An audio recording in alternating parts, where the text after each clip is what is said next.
Bapak Ibu yang dikasihi oleh Tuhan, Shalom, selamat pagi. Senang sekali kembali kita berjumpa lewat ibadah hari Minggu yang istimewa ini. Lewat online, Anda yang berbahagia bersama keluarga akan diberkati oleh firman Tuhan yang sebentar boleh kita dengarkan bersama-sama. Namun sebelum kita mendapat berkat firman Tuhan, saya mengajak lebih dahulu kita semuanya untuk datang kepada Tuhan di dalam doa. Bapa yang Maha Kasih, Yesus Tuhan kami, bersyukur berterima kasih karena kesetiaan Tuhan memberkati kami bersama dengan semua keluarga kami. Engkau terlalu baik Tuhan. Hari-hari kami adalah hari-hari yang selalu ada di dalam lindungan, berkat dan pemeliharaan Tuhan. Berkat-berkat yang kami nikmati adalah berkat-berkat yang terindah, terbaik di dalam kehidupan kami. Sekarang Tuhan, pagi yang istimewa, kami rindukan Engkau berfirman kepada kami. Karena kami tahu justru lewat firman-Mu, itulah Engkau menuntun kami berjalan di dalam jalan yang benar, jalan yang selamat yang Tuhan sudah siapkan untuk kami. Oleh karena itu Tuhan, kami menyediakan tanah hati kami yang paling subur, telinga kami sebagai seorang murid.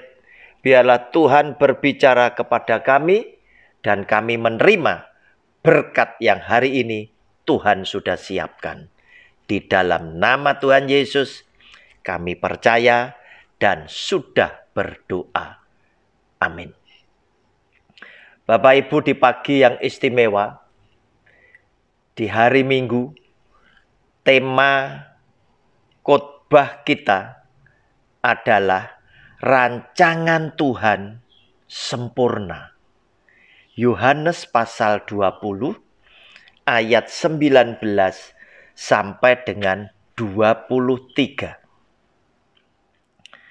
Yesus menampakkan diri kepada murid-muridnya. Ketika hari sudah malam pada hari pertama minggu itu, berkumpullah murid-murid Yesus di suatu tempat dengan pintu-pintu yang terkunci karena mereka takut kepada orang-orang Yahudi. Pada waktu itu datanglah Yesus dan berdiri di tengah-tengah mereka dan berkata, "Damai sejahtera bagi kamu." Dan sesudah berkata demikian, ia menunjukkan tangannya dan lambungnya kepada mereka. Murid-murid itu bersukacita ketika mereka melihat Tuhan. Maka kata Yesus sekali lagi, "Damai sejahtera bagi kamu. Sama seperti Bapa mengutus aku, demikian juga sekarang aku mengutus kamu." Dan sesudah berkata demikian, ia menghembusi mereka dan berkata, "Terimalah Roh Kudus. Jika kamu mengampuni dosa orang, dosanya diampuni. Dan jikalau kamu menyatakan dosa orang tetap ada, dosanya tetap ada." Saudara yang dikasihi oleh Tuhan, Tuhan ini punya rancangan yang sempurna sekali. Saya mengagumi apa yang dilakukan oleh Tuhan karena itu sempurna di dalam kehidupan kita sebagai anak-anaknya yang tidak sempurna. Kita ini penuh kelemahan, kita penuh ketidaksempurnaannya. Terutama cara kita berpikir sangatlah tidak sempurna. Tetapi Tuhan tahu bagaimana cara kita berpikir. Sehingga dari kelemahan kita yang dia pahami, dia merancangkan sesuatu peristiwa yang mengakibatkan kita bisa menerima dengan jelas dan terang benderang. Oleh karena itu, saya katakan rancangan Tuhan sempurna. Coba Anda bayangkan, seandainya Tuhan Yesus itu bangkit, tetapi dia tidak pernah menampakkan diri kepada para muridnya. Terus, apa yang akan ditulis di dalam kitab suci? Terus apa yang ada di dalam kesimpulan kita yang hidup tidak sejaman dengan para rasul yang hidup bersama Kristus? Kita hanya dituntut untuk meyakini apa yang tertulis dalam kitab suci adalah benar adanya. Nah, saudara, Tuhan luar biasa. Di dalam bacaan itu tadi jelas dikatakan para murid berkumpul di suatu rumah dengan pintu terkunci karena mereka takut kepada orang-orang Yahudi yang sudah dengan jahatnya mereka memfitnah Tuhan Yesus dan ingin menyalibkan Tuhan Yesus.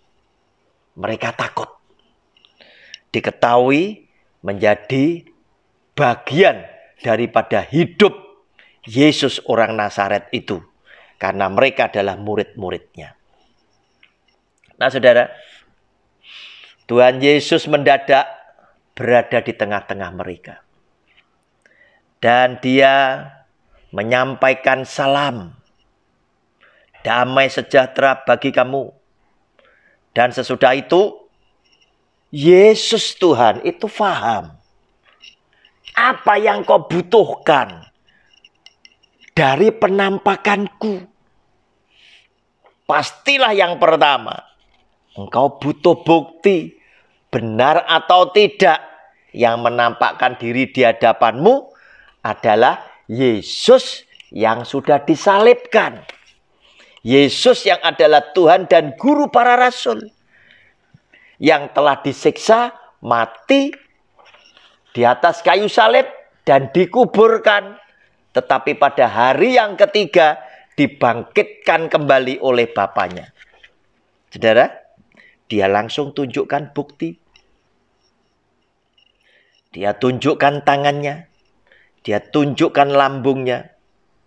Maka murid-murid itu yang menyaksikan dengan bersukacita.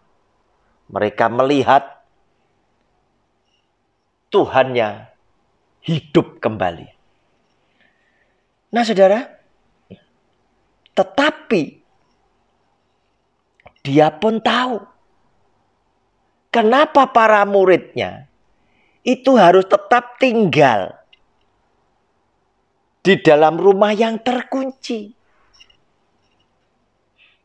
Dia mengerti karena mereka takut juga mengalami aniaya seperti yang dia sudah alami. Dan dia bisa maklum. Engkau takut dengan penderitaan. Engkau takut dengan siksa di atas kayu salib. Sebab belum pernah ada contoh yang bisa engkau teladani. Ini baru pertama kali ujian iman lewat Yesus Kristus sebagai anak Allah. Yang lainnya masih belum. Tetapi rancangan dia yang sempurna telah membangkitkan semangat juang yang luar biasa. Walaupun dia harus mengulang kembali menampakkan diri kepada para muridnya. Karena pada waktu itu ketinggalan satu muridnya yang bernama Thomas. Dan ketika Thomas ada, dia kembali mengulang, menampakkan diri. Sehingga murid-murid yang pernah menyaksikan Yesus Tuhan menampakkan diri di rumah yang sama, boleh semakin yakin, boleh semakin mantap bahwa dia yang menampakkan diri adalah benar-benar Yesus sebagai Tuhan dan Guruku yang telah disiksa di atas kayu salib, mati dan dikuburkan, dan bangkit serta menampakkan diri dan naik ke surga. Nah, saudara, di dalam Yohanes pasal 20 ayat 27 sampai 29 dikatakan demikian. Kemudian ia berkata kepada Thomas, "Taruhlah jarimu di sini dan lihatlah tanganku. Ulurkanlah tanganmu dan cucukkan ke dalam lambungku. Dan jangan engkau tidak percaya lagi, melainkan percayalah. Saudara, kenapa Yesus Kristus Tuhan langsung berkata seperti itu? Karena memang bukti yang seperti itulah yang sempat diminta oleh Thomas dan dikatakan kepada para rasul yang lainnya. Sekali-sekali aku tidak akan percaya kalau aku belum melihat bekas lubang paku yang ada di tangannya. Dan aku ingin mencucukkan jariku ke dalam bekas lubang paku tersebut. Juga ke dalam lambungnya.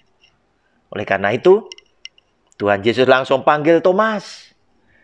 Dan kemudian setelah Tuhan Yesus tunjukkan bukti yang diminta oleh Thomas, Thomas menjawab dia, "Ya Tuhanku dan Allahku."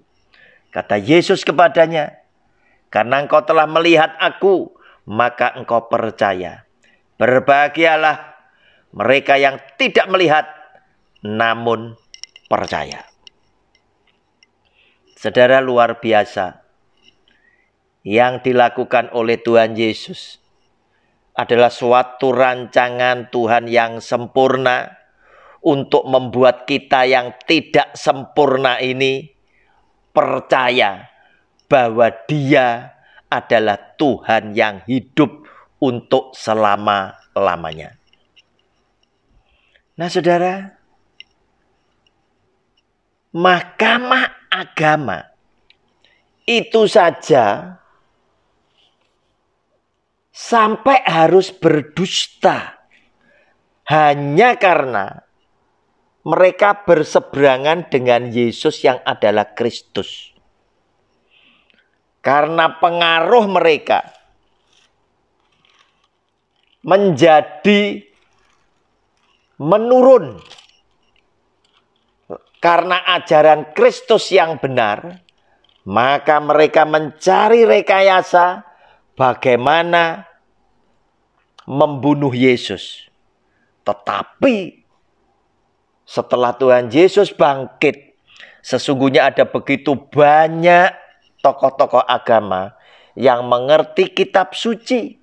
Sebab salah satu daripada tokoh agama itu juga adalah pejabat yang kebetulan dia percaya kepada Tuhan Yesus. Dia sempat datang untuk mengadakan perbincangan dengan Kristus, yaitu yang bernama Nikodemus. Jika Nikodemus tahu bahwa Yesus berasal daripada Allah, pastilah tokoh-tokoh agama yang lainnya yang setingkat dengan Nikodemus kurang lebih juga memahami siapakah Kristus itu. Tetapi oleh karena kepentingan kedudukan, kepentingan kehormatan, kepentingan rezeki, maka mereka tetap menginginkan kematian Yesus di atas kayu salib. Dan setelah dia dibangkitkan pun tidak membuat mereka sadar, tetapi mereka membuat dosa lain lagi, yaitu mengarang cerita dusta yang ada di dalam Matius pasal 28. Saya bacakan mulai ayat yang ke-11 sampai dengan ke-15. Judulnya Dusta Mahkamah Agama. Jadi jangan heran Bapak Ibu, ternyata di dalam kehidupan tokoh-tokoh beragama itu banyak terjadi dusta, banyak terjadi pelanggaran, banyak juga terjadi dosa-dosa yang kita tidak sangka. Bukankah mereka adalah orang-orang pilihan? Bukankah pejabat-pejabat itu adalah orang-orang suci, orang-orang saleh yang rajin ke gereja, rajin berdoa, dan lain sebagainya? Ternyata jika seseorang telah dikuasai oleh iri hati, oleh dosa, maka perbuatan mereka juga kurang lebihnya sama dengan iblis setan. Saya bacakan Matius pasal 28 ayat 11 sampai 15. Ketika mereka di tengah jalan, datanglah beberapa orang dari penjaga itu ke kota dan memberitahukan segala yang terjadi itu kepada imam-imam kepala. Dan sesudah berunding dengan tua-tua, mereka mengambil keputusan lalu memberikan sejumlah besar uang kepada serdadu-serdadu itu. Dan berkata, kamu harus mengatakan bahwa murid-muridnya datang malam-malam dan mencurinya ketika kamu sedang tidur. Dan apabila hal ini kedengaran oleh wali negeri, kami akan berbicara dengan dia, sehingga kamu tidak beroleh kesulitan apa-apa. Mereka menerima uang itu dan berbuat seperti yang dipesankan kepada mereka. Dan cerita ini tersiar di antara orang Yahudi sampai sekarang ini. Artinya saudara, cerita dusta itu sampai sekarang masih ada orang Yahudi yang percaya bahwa itu adalah kebenaran. Kubur kosong itu bukan karena Yesus Kristus Tuhan dibangkitkan lagi, tetapi diyakini oleh mereka gara-gara dusta daripada imam-imam kepala lewat serdadu yang menjaga kubur Yesus Kristus Tuhan tadi. Dianggap cerita bohong tadi adalah sebuah kebenaran, bahwa para muridnya itu telah mengambil jenazah daripada gurunya, sehingga kubur itu kosong. Nah, saudara yang dikasihi oleh Tuhan, lihat, itu yang dilakukan oleh manusia yang sudah jahat, berlaku tambah jahat, bukan malah sadar, tetapi malah melakukan perbuatan dosa yang baru. Namun Tuhan yang Maha Kuasa telah mempunyai rancangan yang sempurna agar membuat para pengikut Kristus percaya bahwa dia telah dibangkitkan oleh Bapaknya. Dia berkenan menampakkan diri di tengah-tengah para rasulnya. Saudara, peristiwa yang besar, peristiwa yang ajaib. Tuhan selalu menghadirkan banyak saksi, sehingga saya kagum. Tuhan saksinya bukan cuma 1 orang, 2 orang, tetapi banyak orang. Dia menampakkan diri di hadapan 12 rasul. Otomatis ini akan memperkuat kesaksian peristiwa yang terjadi, sebab tidak melibatkan hanya 1-2 orang saksi saja, tetapi belasan orang. Nah saudara, dia masih merasakan tidak cukup hanya menampakkan diri kepada para rasulnya. Bagaimana nanti jika orang berkata, para rasul itu berdusta, sebab para rasul itu kan murid-muridnya. Oleh karena itu, Tuhan Yesus ternyata menampakkan diri berkali-kali. Selama 40 hari, Tuhan Yesus menampakkan diri. Dia menjumpai kepada banyak sahabat yang lain.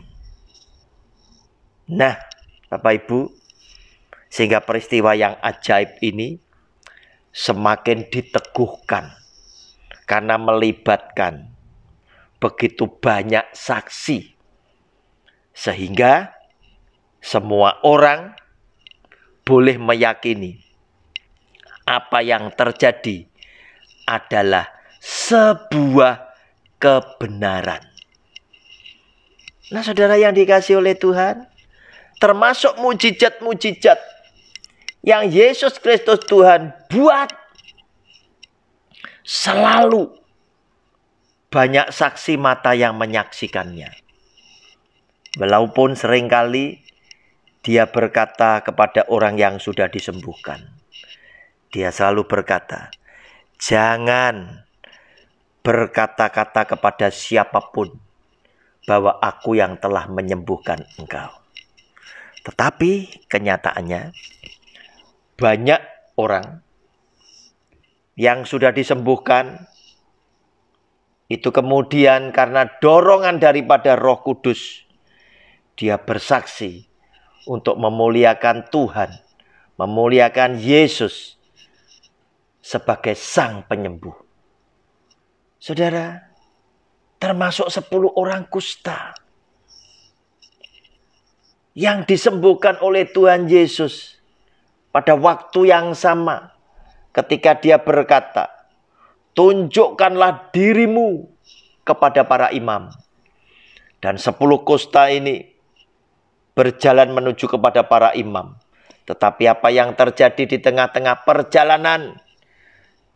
Semua 10 kusta tadi disembuhkan dalam waktu yang sama.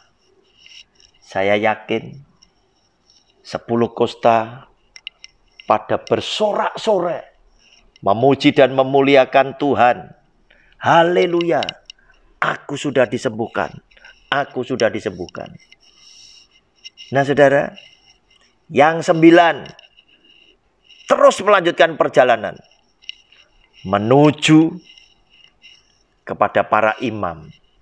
Tetapi yang satu ngambil keputusan, aku harus balik kanan untuk menyampaikan terima kasih kepada Yesus, Tuhan Sang Penyembuhku. Urusan aku berjumpa dengan para imam bisa aku tunda 1-2 hari ke depan. Tetapi untuk berterima kasih adalah sebuah prinsip yang aku harus lakukan. Sebab dia telah menyembuhkan sakit yang tak tersembuhkan ini.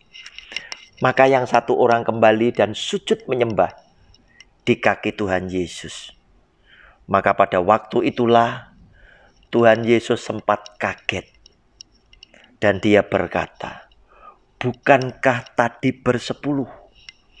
Kenapa yang kembali cuma 1 orang? Mana yang 9? Sehingga dengan apa yang dia katakan, nampak sekali perbedaan antara 1 orang yang kembali untuk berterima kasih dan 9 yang mentaati perintah Kristus. Tunjukkan dirimu kepada para imam. Nampak yang 1 paling benar dan yang 9 mengecewakan hatinya. Sehingga kita jadi berpikir, Tuhan, bukankah perintahmu tadi jelas? Engkau berkata, tunjukkan dirimu kepada para imam. Dan mereka sekarang sedang melakukan perintahmu. Tetapi ada kalimat yang bernadakan kekecewaan. Yang keluar dari mulut lidah bibirmu ya Tuhan. Engkau mengatakan, mana yang 9? Tidak adakah yang berterima kasih kecuali yang 1 ini? Nah saudara, inilah yang Tuhan inginkan. Supaya di dalam kehidupan saudara dan saya selalu mengingat akan kebaikan Kristus. Dengan berterima kasih kepada Dia. Walaupun terima kasih bukan merupakan satu perintah. Tetapi terima kasih lebih dari sebuah kesadaran diri. Karena kita menerima kebaikan Tuhan, menerima kebaikan dari seseorang, wajib kita berterima kasih kepada Tuhan sebagai sang pemberi. Walaupun Tuhan tidak memerintahkannya. Oleh karena itu, saudara, Tuhan mempunyai rancangan yang sangat sempurna. Ketika dia menampakkan diri, bukan hanya kepada para muridnya saja, tetapi kepada sahabat-sahabat lain. Dia menampakkan diri kepada orang-orang yang percaya kepada dia. Dia menampakkan diri. Dan berakhirnya, pada saat mereka diajak ke daerah Betania, ke arah luar kota, kemudian dia memberkati mereka yang kurang lebih terhimpun 500 pasang mata. Mereka semua menyaksikan Yesus Tuhan terangkat naik ke sorga. Diiringi dengan awan-awan. Naik terus. Dan kemudian awan-awan ini menutup dia. Dan tidak ada yang bisa melihat lagi. Kecuali di belakang para saksi mata. Ada malaikat yang berkata, Yesus yang engkau lihat naik ke surga, nanti akan datang untuk kedua kalinya dengan cara yang sama. Dan saudara, apa yang terjadi? Rupa-rupanya para saksi adalah orang-orang yang tahu berterima kasih.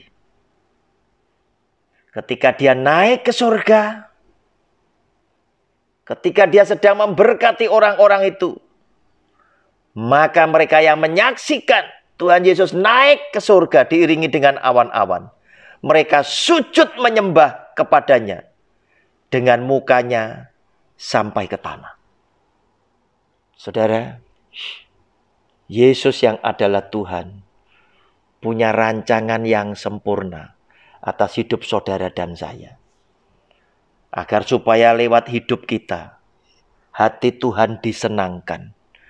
Karena ternyata kita juga anak-anak Tuhan yang bisa berterima kasih kepada Dia.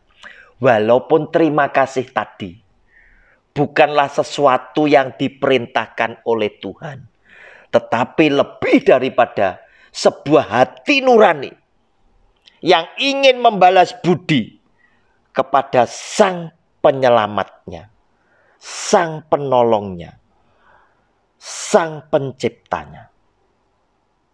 Oleh karena itu, saudara, tidak salah jika orang Kristen merayakan peristiwa Natal dengan pesta penuh dengan kesukariaan mereka. Walaupun perintah untuk merayakan Natal tidak tertulis di dalam kitab suci. Tetapi ini justru menjadi sebuah kebenaran yang menyenangkan hati Tuhan sebagai Sang Pencipta. Karena Dia berkenan hadir ke dunia, menjelma sebagai manusia dengan misi menyelamatkan orang-orang berdosa, menyelamatkan orang-orang yang percaya kepada Dia. Maka wajarlah kami yang telah Engkau kasih, kami yang telah Engkau selamatkan, menggelar perayaan Natal, memperingati perayaan Natal dengan menggelar ibadah dan perayaan sebagai wujud kami berterima kasih. Biarlah firman Tuhan di pagi yang indah ini memberkati kehidupan saudara dan keluarga. Dan berbahagialah kita punya Tuhan yang memiliki rancangan yang sempurna atas hidup setiap kita bersama dengan keluarga kita masing-masing. Kita sadar Setiap orang hidup telah diberi oleh Tuhan cerita hidup masing-masing. Dan semuanya, jika kita mampu melakukannya, semuanya indah di pemandangan mata Tuhan. Apapun status sosial saudara dan saya, itu tidak penting. Tetapi semua yang kita lakukan sesuai dengan kehendak Tuhan akan memuliakan nama Tuhan dan menyenangkan akan hati Tuhan. Tuhan Yesus memberkati keluarga saudara. Demikian pula Tuhan Yesus memberkati saya bersama dengan seluruh keluarga. Amin. Mari kita tundukkan kepala, kembali berdoa, berterima kasih kepada Tuhan. Bapa, kami bersyukur, berterima kasih karena Tuhan sudah memberkati kami lewat firman-Mu yang boleh kami dengar di pagi yang indah ini. Biarlah Tuhan firman-Mu boleh tetap hidup di dalam kehidupan kami. Dan Allah Roh Kudus yang setia tinggal dan menyertai kehidupan kami masing-masing. Juga adalah Tuhan yang akan memampukan kami menjadi pelaku buat kebenaran firman-Mu. Sehingga lewat firman Tuhan yang kami lakukan, semua orang boleh menyaksikan di dalam kehidupan keluarga kami ada Yesus Kristus Tuhan yang hidup di tengah-tengah kami. Dan lewat apa yang kami lakukan, nama-Mu saja ya Tuhan yang akan dipermuliakan. Terima kasih Tuhan Yesus. Kami yakini Engkau hadir di tengah-tengah perhimpunan kami, di tengah-tengah ibadah kami, mendengar doa kami, dan mengabulkan semua doa-doa kami. Di dalam nama Tuhan Yesus, kami percaya. Amin.